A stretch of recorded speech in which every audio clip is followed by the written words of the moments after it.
আমি ক'ব বিচাৰিছোঁ যে who is Ashok Singhal, who is Rajesh Jalan and who is Manoj Jalan.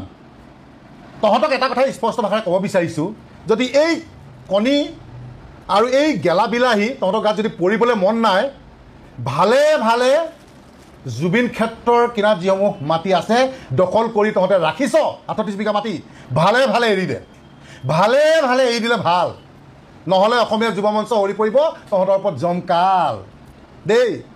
Non কেডেষ্ট্ৰিয়েল land তহঁতি কেনেকৈ কি যুক্তিত দখল কৰিলি? ট্ৰাইবেল এক্টৰ মাটি কি যুক্তিত দখল কৰিলি? আমি সুধিব বিচাৰিছোঁ অসম চৰকাৰক যে সৌখিনিনা শিলহাকুৰ মাটি, কিমান মাটি আপুনি বেদখল কৰি মুক্ত কৰিলে, কিমান বিল্ডিং ভাঙি পেলালে? সেই আই মাতৃসকলে আজিও কান্দি আছে, প্ৰতিবাদ জনাই আছে। হাজাৰ হাজাৰ আপুনি ফৰেষ্ট লেণ্ড বুলি আপুনি বেদখল মুক্ত কৰিলে। এই বনিয়াটো কিয় পৰা নাই? কিয় এই বনিয়াটোৰ ওপৰত ইমান দৰদ? ছুপাৰ চৰকাৰৰ নামত কোটি কোটি টকা হৰলাভ কৰিলে, আমি কিমান প্ৰতিবাদ কৰিলোঁ, আজিলৈকে আপুনি এষাৰ মাত নিদিলে। আকৌ আজি আপুনি এই ধুৰন্ধৰকেইটাক আপুনি আকৌ আমাৰ হিয়াৰ মুঠতে জুবিন ক্ষেত্ৰৰ মাটি তেওঁলোকক আপুনি দিবলৈ ৰাজি হৈ গৈছে, আপুনি গম নাপাওঁ বুলি কৈছে। হা, কাৰ ঘৰত কিহে ভাত খালে তালৈকে খবৰ কৰা ৰখা মুখ্যমন্ত্ৰী ডাঙৰীয়াই আজি যদি কয় যে মই গম নাপাওঁ, এইটো খুব আচৰিত কথা, খুব দুখ লগা কথা। মুখ্যমন্ত্ৰী ডাঙৰীয়া, আমি খুব অসমৰ জনগণে দুখ পাইছোঁ এটা কথাত, কাৰণ জুবিন দাৰ কাৰণে আমাৰ হিয়ামুঠৰ কাৰণে অনলি 10 বিঘা 10 বিঘা আৰু বনিয়াটোৰ কাৰণে 38 বিঘা। নকৰিব মুখ্যমন্ত্ৰী ডাঙৰীয়া তেনেকুৱা কাম, নকৰিব। আৰু এই বনিয়াকেইটা ক'ব বিচাৰিছোঁ, ভালে ভালে তহঁতি মাটি আমাৰ জুবিন ক্ষেত্ৰত চমজাই দে, অন্যথা কিন্তু অসমীয়া যুৱ মঞ্চই খেদি খেদি পিটন দিম, কিন্তু খেদি খেদি পিটন দিয়া হ'ব, মাটি এৰি দিয়া নহ'ব। জুবিন ক্ষেত্ৰৰ মাটি লোৱা মানে আমাৰ অসমৰ জনগণৰ গাত হাত দিয়া, জুবিন ক্ষেত্ৰৰ মাটি এই বনিয়াকেইটাই লোৱা মানে আমাৰ প্ৰত্যেকজন খিলঞ্জীয়াৰ গাত হাত দিয়া। গতিকে এৰি দিয়া নহ'ব।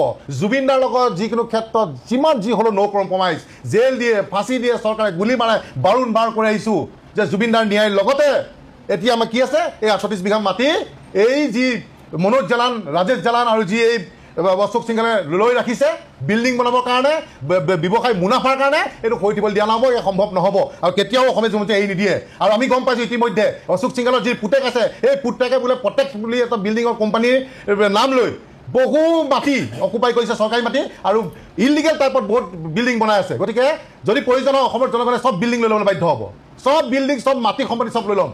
আৰু যদি এটা কথা ক'ব বিচাৰিছে মুখ্যমন্ত্ৰী, যদি এই বনিয়াকেইটাৰ প্ৰতি ইমান দৰদ, তেতিয়াহ'লে আপুনি যে আপোনাৰ যে হাজাৰ হাজাৰ বিঘাবিলাকৰ যি বাগান আছে সেইবিলাকত দি দিয়ক, সেইবিলাকত দি দিয়ক, আমাৰ আপত্তি নাই ভাই, আমাৰ ক'বলগীয়া নাই। কিন্তু আমাৰ জুবিন ক্ষেত্ৰত যিসমূহ মাটি আছে আমি কেতিয়াও প্ৰয়োজন হ'লে মৃত্যুবৰণ কৰিম, কিন্তু মাটি এৰি নিদিম মুখ্যমন্ত্ৰী ডাঙৰীয়া।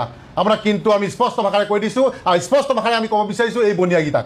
আমি আজি অসম চৰকাৰক সুধিব বিচাৰিছোঁ, কেইজন আমাৰ মন্ত্ৰী বিধায়ক আমাৰ বাহিৰৰ বনিয়াৰ তাত আছে আমাৰ অসমৰ? গতিকে আপুনি বনিয়াক ইমান মূৰৰ ওপৰত কিয় তুলিছে ভাই, আমি বুজি পোৱা নাই। টাউনত এক টুকুৰা মাটি নাইকিয়া গ'ল, গোটেই বনিয়াই গোটেই শেষ কৰি পেলাই লৈ সেইবিলাক আপুনি দেখা নাই।